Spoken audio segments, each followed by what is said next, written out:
हमारे साथ विश्वासघात, चाहे विकास की बात हो, चाहे किसान के मुआवजे की बात हो। बीजेपी वाले नेता दिग्विजय चौटाला और सीनियर नेता ने हुए हैं, दुष्यंत चौटाला तो मुख्यमंत्री बनेगा। ओहो, कह तो मैं भी कह रहा दूँ, मैं भी कह दूँ कह रहा बनूंगा। बनना और करनी और कथनी में बहुत फर्क है। सही मायने में वो 84 इलेक्शन लड़े, उन्हें पता चल जाएगा नज़दीक इलेक्शन है, वो उनकी जमानत जब्त होने का काम होगा देखना। संस्था की पूरी कमेटी मैं रेजोल्यूशन दिवाऊंगा, और मैंने विधानसभा में भी कहा है मैं रेजोल्यूशन दिवाऊंगा। मैं खुद कहूँ रेजोल्यूशन देने के लिए पूरी कमेटी तैयार है। आप यूनिवर्सिटी बनाई। आप देख रहे हैं हरियाणा उत्सव में हूँ आपके साथ रोहतक इस वक्त हमारे साथ विरोध हल्का से कांग्रेस विधायक बालू मौजूद है, उनसे हम जाते हैं। विधायक जी, जो किसानों की फसल खराब हुई थी उसके लिए सरकार ने 181 करोड़ के मुआवजे की घोषणा की है। देखिए, सरकार ने घोषणा करी 181 करोड़ रुपये किसान को राहत देने के लिए, लेकिन गोहाना तहसील ने, और अगर मैं बात करूँ हल्का बड़ौदा की, तो ये पूरा का पूरा कृषि क्षेत्र है, पूरा ग्रामीण है। और अगर फसल की खराबी की बात करा तो हल्का बड़ौदा में बहुत सारे गांव हैं जिनमें फसल बहुत सारी खराब हुई, हज़ारों एकड़ फसल खराब हुई। लेकिन ऐसा विश्वास बात करते हैं ये सबके साथ सबके विकास की बात, लेकिन हल्का बड़ौदा के लिए इन्होंने विश्वासघात किया। मैं आपके चैनल के माध्यम से बताना चाहूँगा कि गोहाना तहसील नल है, 100 रुपये भी किसान को मुआवजे के नहीं दिए गई। ऐसा क्यों? अगर बात करें विधानसभा की, तो विधानसभा में भी जब बेमौसमी बारिश हुई, जब जल भराव हुआ, हल्का बड़ौदा की मजबूती से आवाज़ उठाने का मैंने काम किया, और उन्होंने माना।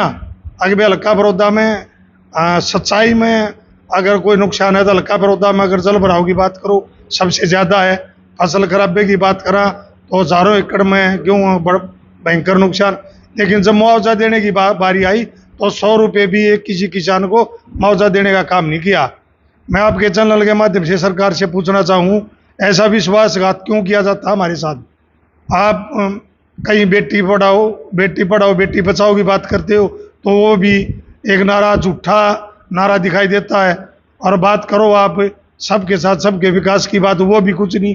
हमारे साथ विश्वासघात, चाहे विकास की बात हो, चाहे किसान के मुआवजे की बात हो, हर अगर हम कोई भी बात देखें, कोई भी कार्ड देखें, उसमें सब में हमारे साथ विश्वासघात किया जाता है। डिप्टी सीएम दुष्यंत चौटाला भी गुवाहाटी में आए थे, लेकिन आपकी बहुत बड़ी मांग थी जो हाईवे निकल रहा है कटड़ा से दिल्ली वाला, उसके साथ लिंक रोड की। तो उनका कहना है कि अगर किसान जमीन दे देंगे तो उनकी ये जो समस्या है इसका समाधान हो जाएगा। सरकार उसके साथ लिंक रोड बनाने को भी तैयार है। जमीन की समस्या है नहीं, जमीन की क्या समस्या है?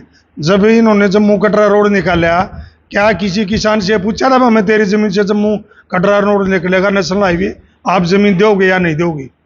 बहाना न बनाएं, काम करें। हर किसान कोई भी जमीन देने को लिए मना नहीं करता, बहाना बनाने की जरूरत नहीं है। जब जम्मू कटरा रोड निकला, कोई भी नेशनल हाईवे निकलता है, कोई भी किसान भाई ये नहीं पूछता कि आप जमीन दोगे या नहीं दोगे। आपने अगर नीयत और नीति अगर आपकी ठीक है तो आप सर्विस रोड निकालो, और मेरी मांग भी है, और मैं नितिन गडकरी जी से भी मिला, विधानसभा में भी आवाज़ उठाया। यही बहाना इन्होंने अगर बनाया तो गोहाना का जो बाईपास था उसमें भी यही बहाना बनाया। भाई आप भी सब समझदार हो, आप सदम हो, आप भी इस देश के, इस प्रदेश के। भाई आप एक बात बता दो, मैं आप पत्रकारों से पूछना चाहूँ, भाई अगर इन्होंने नेशनल हाईवे निकालना हो, कोई बाईपास निकालना हो, किसान से कब पूछा इन्होंने? किसी भी सरकार ने बताओ कब पूछा?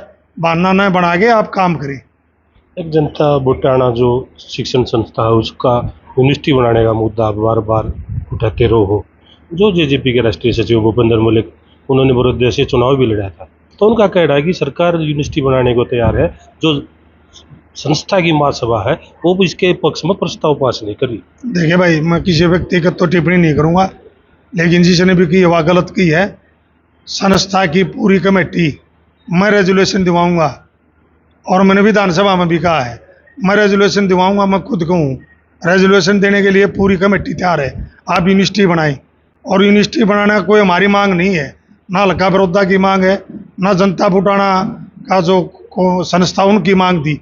ये घोषणा भी बीजेपी की थी, जो मध्यवर्ती चुनाव हुआ घोषणा करी थी उन्होंने।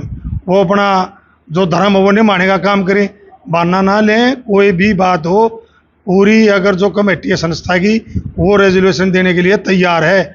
जब चाहे जब रेजोल्यूशन ले और इसको यूनिवर्सिटी बनाएं।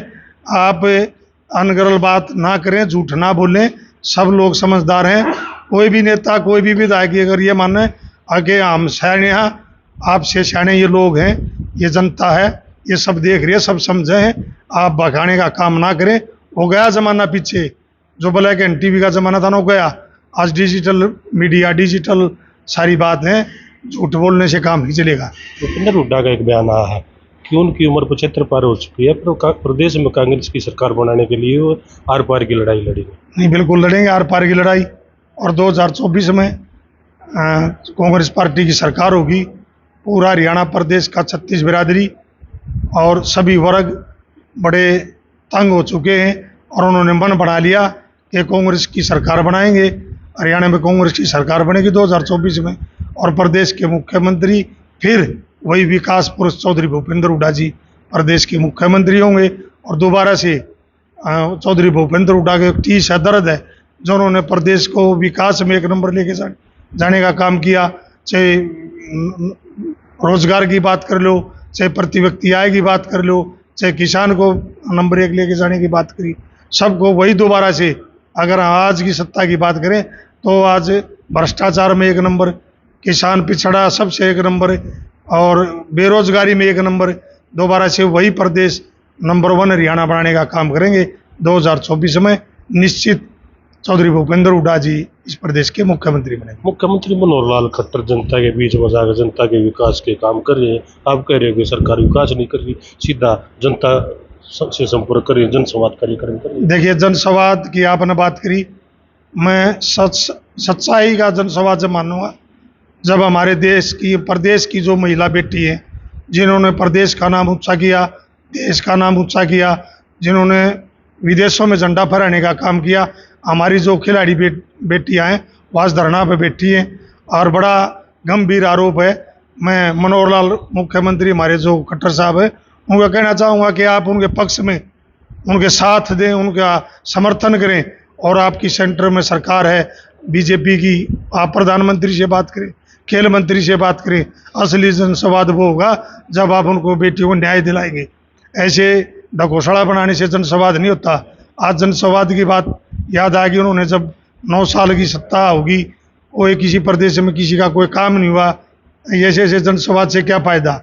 अगर सही में मुख्यमंत्री जी जनसंवाद करना चाहते हैं तो हमारी बेटियों को जो खिलाड़ी हैं उनका साथ दें, उनके साथ बैठें और उनको न्याय दिलाने का काम करें। सच्चाई तो ये है जनसंवाद। आखिरी सवाल, डिप्टी सीएम दुष्यंत चौटाला का कहना है कि भूपेंद्र हुड्डा की राजनीति के लिए वो सबसे बड़ा खतरा है। कौन है? Deputy CM Dushyant Chautala. दुष्यंत चौटाला जी को मैं कहना चाहूँगा वो अपनी सीट जीतते हैं, कोई हमारे लिए कुछ नहीं, कोई खतरा नहीं है। उनका अपना आप पे खतरा है, हमने किसी से कोई खतरा नहीं।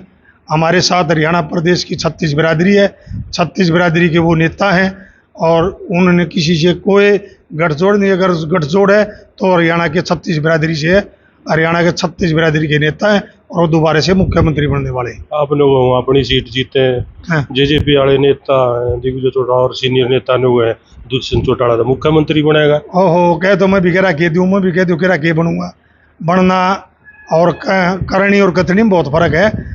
सही मायने में वो 84 इलेक्शन लड़े, उन्हें पता चल जाएगा नज़दीक इलेक्शन है, वो उनकी जमानत जब्त होने का काम होगा, देखना।